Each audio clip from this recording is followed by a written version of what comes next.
Hi everyone, in today's video I'm going to cover the whole entire market in terms of Dow Jones, Nasdaq, and S&P 500. But just like yesterday, I posted that the markets will start heading down because we reached an all-time high plus upward trend resistance line dating back since 2021.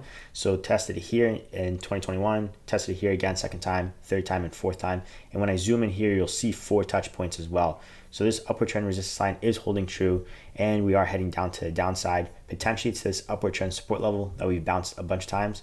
Now, is it guaranteed it's going to bounce off this upward trend support level? Not a guarantee. It could break through, obviously, but I'm going to go through economic calendar, 10-year treasury, so on and so forth, and I'm going to show as to why potentially it's going to go low, and then breaking through the support level, that has to be assessed day by day. Like always, I do post these videos daily, so if you want to be notified when I do upload them, consider following on X or YouTube so you can watch and see when I do post them.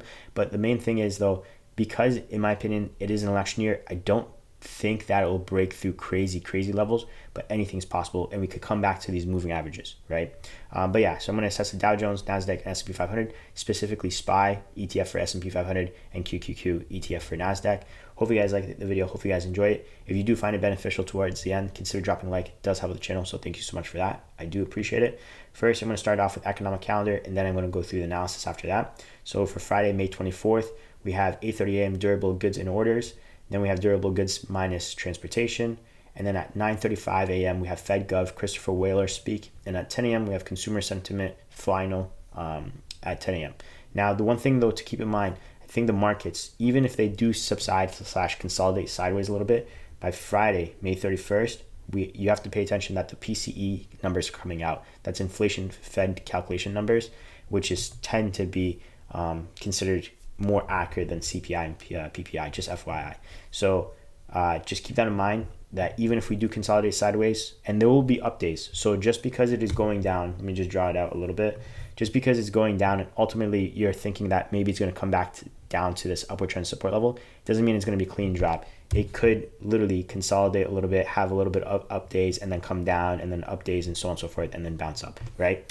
Just to be aware that it's not purely going down just like a rock. It could be possible, right? We could, for example, right about here, yeah, there was an update tick and all stuff, or a few days and all stuff. This is a 5-year chart, so it's more than just one day, but there's days that we could have just drops. And to be honest, I'm almost anticipating, because we've been going up so high and we're all-time highs, that we could probably have like 3 down days in a row. But we'll see. Anything's possible. Like always, I'm not a professional, so please do your own due diligence and research before buying and selling, by the way. Now, in terms of 10-year treasury, we're at 4.469%. And then the past 5 days, technically going up for the most part. And then in terms of analysis, so for the Dow Jones, like I showed you, upward trend resistance line, multiple touch points, support level, so on and so forth. If I zoom into 3-month, you can see up to 4 touch points right here, 1, 2, 3, 4.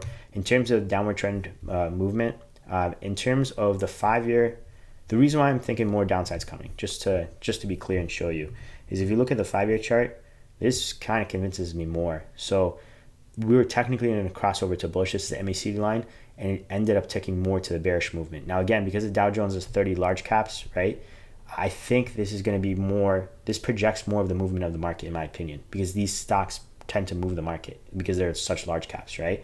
So because of that, the rest, Nasdaq and S&P 500, were showing the same thing a little bit, but they're a little bit behind.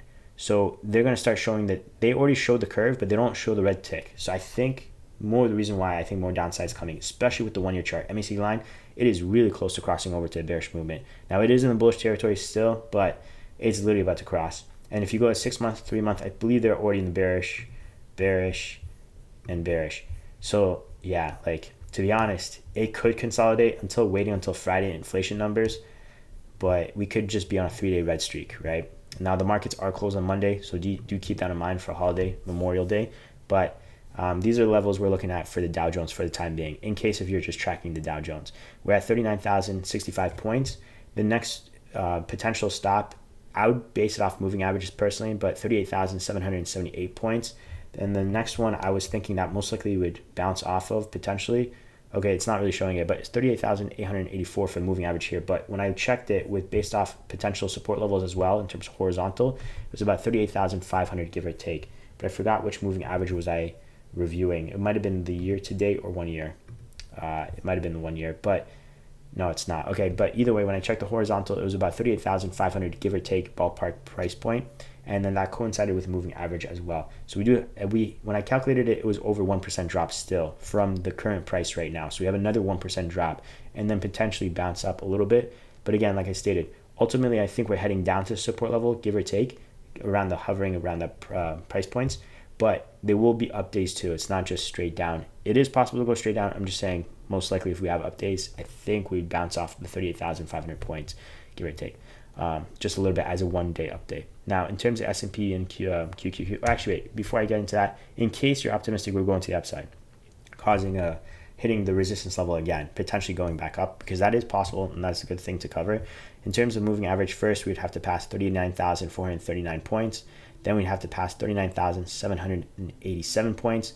And then ultimately, you're thinking we're going to hit it. If you think we're going to pass it, it's debatable, but about 40,100 points, give or take. Now, it all depends on when we hit it, because the longer we take, the higher the high will be, right? Because this upward trend resistance line is an upward trend resistance line, but around 40,100 points, give or take. And then that's not even talking about the all-time high, right? The all-time high is pretty much around the 40,000, almost 100 points, not fully.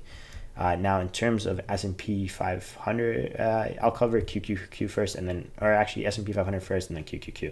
So in terms of the trajectories, they're all showing the same thing, basically. So in terms of the 5-year, they're arching down, like I stated. So this S&P 500, specifically SPY, arching down, not a red tick yet, but I think it's coming regardless, because it's just pretty much following the Dow Jones. And the 1 year is arching down now, more predominantly than yesterday. And I think it's just pointing to more downside. And then 6 month, 3 month, they're all showing the same thing as the Dow Jones. So bearish movement, I believe, and a little bit arching, not too much. And I think the 1 month is arching. So technically tomorrow could be consolidating. It could be consolidating a little bit early in the day and then just end up dropping towards the end of the day, especially since we have a long weekend. That long weekend could cause a sell-off towards the end of the day. Not cause a sell-off, but more of we have a little bit of sell-off just because holding over a long weekend, there could be any uncertainties that happen out of nowhere that could affect the market over the weekend. So because that, there could be some selling towards the end, which even though we consolidate, we just end up selling by the end of the day, if that makes sense. Now, the levels that I was looking at in terms of support levels and all that stuff, we do have an upward trend resistance line right about here. Not necessarily the cleanest, because there was a breakout, and then there's times that it doesn't fully connect. But if you were thinking that we're going to go to the upside, there's upward trend support level that could act as resistance, plus the moving average right here. The first level that we need to break through is pretty much at the $530 price point, right? And give or take some change. And then after that, we have about $531, $532 price point, and then the all-time high about $534. And if you think we're just going to go past this upward trend resistance line, then you're looking at passing around, give or take, $536 and some change. So that's the upside, but I personally don't think that's going to happen for the time being right now. I think more it's to the downside. So when I was looking at support levels and then VWAP, in terms of, first of all, for the VWAP, we're looking at $515. So right now we're at $525.96. I believe that was the 6 month VWAP. And when I looked at the 3 month, that was the 3 month, and then the 6 month was $502, $503. Now, if we do drop to $502, $503, I think potentially we would end up breaking it anyway, personally. But when we get there, we get there. Because multiple times, that $500 price point does not hold too much. So maybe the $502, $503 does hold, and we don't even hit the 500. But if we did hit the 500, I don't see it too many times holding, where we might just hit $499 anyway. And when we hit $499, it just triggers a downside. But we shall see. But when we get there, we'll get there. I don't think we'll get there that quick that I would have to cover that fast. So first few levels before we get to the VWAP actually is between the $518 to $522 price point, $522, $523 price point. So there's a gap of support. And like once we get into that channel, it's about between $518 to $523, give or take.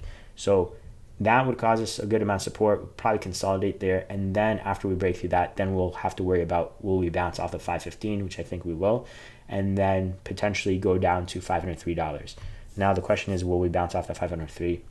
We'll have to see. And then go to the upside, basically. When I mean bounce off the 503 completely, because the other ones will be bouncing off, in my opinion, but it'll just be like for a day going up and then coming back down ultimately. Because again, if you look at the Dow Jones, I think we're getting multiple down days. It's not just one day going down or going up, and then we're going to go up continuously. Again, I'm not a professional, so please do your own due diligence and research before buying and selling. But I think more down days are coming ultimately anyway, more than up days for the time being. This is just a phase. So like for the next probably like 2-3 weeks, potentially, maybe 2 weeks. But it depends. It has to be assessed because the markets change constantly, right? Otherwise, everybody would be super rich if they could read it completely. But yeah, so now in terms of QQQ for Nasdaq, we're looking at the 5-year chart. The one thing too for the S&P 500, just in case you're a new viewer too, just looking at the 5-year chart, there's an upward trend resistance line dating back since 2010. Upward trend resistance line, upward trend support. Did not break it through, but for Nasdaq we did break it through, and then we technically have room to grow to the upside. But again, Dow Jones, in my opinion, dictates the market in a way because it's large caps. I don't think we're going up right now for the time being. But then for Nasdaq, upward trend support line or resistance line, upward trend support level. We did break through it since 2020 to 2022. Technically, we were going to go up to the upside, or we went up to the upside and then got knocked back down, and then we're potentially going back up. Now, the price was about $465, if I wasn't mistaken, but again, it does change day by day, but $465, but we ended up hitting 461 and I think some change, and now we're at $453.66. Now, I guess that was basically all we had in terms of gas, because now it looks like we're heading back down. So this almost reaffirms the same thing that we see in Dow Jones, that we hit the upper limit and pretty much heading down now, right? Now, the 5-year chart is not necessarily arching down as much as the S&P 500. And then for the Dow Jones, obviously it's a red tick too, not even just arch down. So it's getting there basically, but the 1-year chart showing the same thing, not as predominant as the S&P 500 as well, but pretty much arching down too. So the QQQ/Nasdaq might take a little bit of time to follow as the Dow Jones and S&P 500, but ultimately it is basically showing the same thing. Hypothetically reached an upper limit, we could technically go back up, so I'll cover the upside too in case, but 6 months, 3 month are the same as S&P 500, and then I think the 1 month is trying to arch up.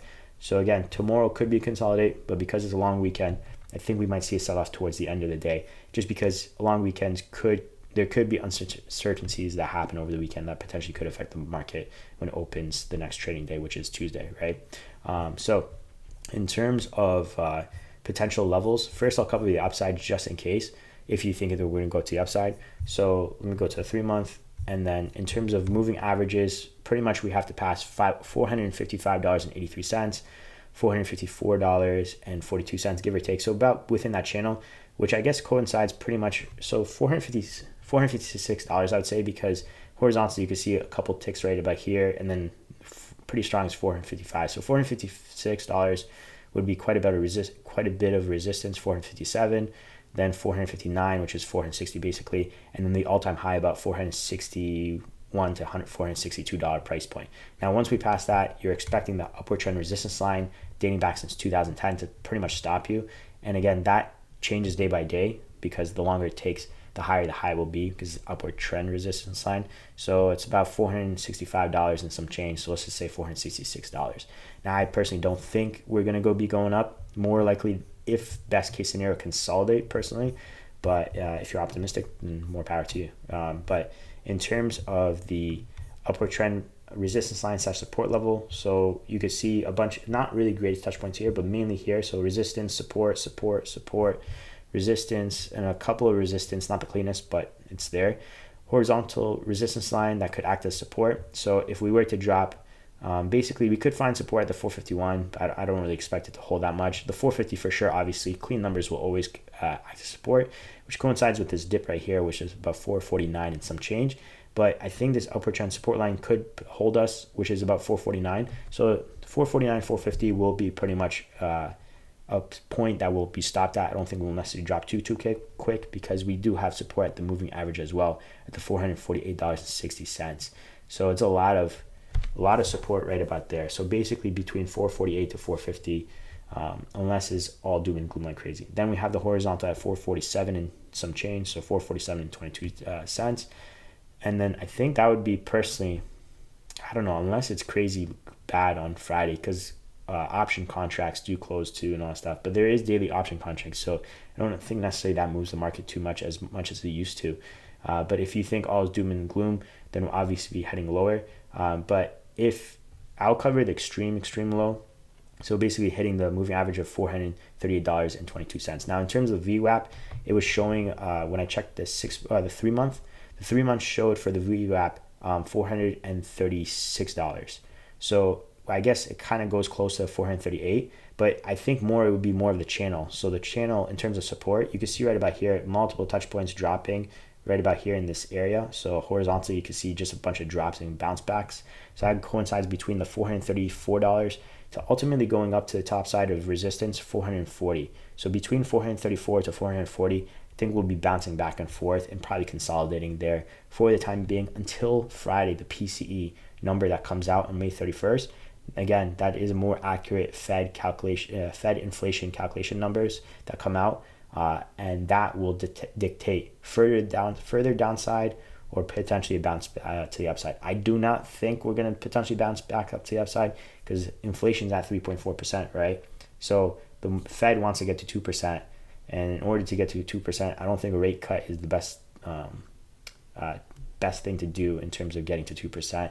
So unless the inflation numbers are stellar that come out and better than expected, I don't think that the PCE numbers will provide us great benefit to bounce up to the upside. So then I think further downside will come. Again, I'm not a professional, so please do your own due diligence before buying and selling, but that's just my opinion. I could provide more support levels, but I don't think we're going to be dropping like crazy. Again, maybe we might actually. So, but if we do, I'll post on X and YouTube in terms of community forums and keep you guys posted about the lower levels just in case. Because technically, NVIDIA didn't hold us up enough, right? Like the downward trend is already happening way sooner than expected. So, but we'll see. But I'll keep you guys posted on X and YouTube. Thanks again, guys, for watching. Appreciate it. I'll see you guys in the next video. Peace.